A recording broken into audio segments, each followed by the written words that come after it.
अनिता एका साध्या कुटुंबातील हुशार मुलगी होती.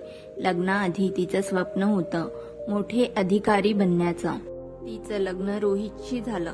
तो चांगल्या नोकरीवर होता, पण त्याला स्वतःच्या पैशांचा आणि पदाचा खूप अहंकार होता.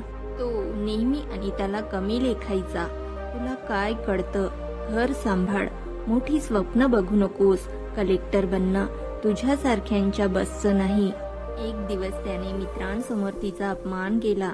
माझी बायको फक्त स्वयंपाकच करू शकते, सकाळी घरकाम, सासू सासऱ्यांची सेवा आणि रात्री अभ्यास. ती दिवस रात्र मेहनत करू लागली. काही नातेवाईक टोमणी मारायचे. लग्न झाल्यावर कोण कलेक्टर होतं, बायकोने एवढं शिकून काय उपयोग. पहिल्या प्रयत्नात तिला अपयश आलं.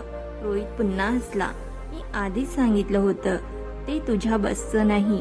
हे ऐकून तिची जिद्द आणखी वाढली. तिने पुन्हा मेहनत घेतली. दुसऱ्या प्रयत्नात ती UPSC परीक्षा उत्तीर्ण झाली आणि कलेक्टर बनली. नियुक्तीच्या दिवशी संपूर्ण गाव तिचे स्वागत करत होतं.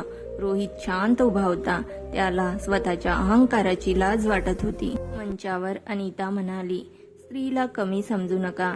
तिला साथ दिली तर ती घर सांभाळते आणि अडथळे दिले तर इतिहास घडवते. त्या दिवशी रोहितने तिची माफी मागितली. अनिता हसून म्हणाली, तुमच्या अहंकारामुळेच माझ्यातील ताकद जागी झाली. एखाद्याला कमी लेखून आपण मोठे होत नाही. स्त्रीला संधी आणि सन्मान दिला तर ती कोणतीही उंची गाठू शकते.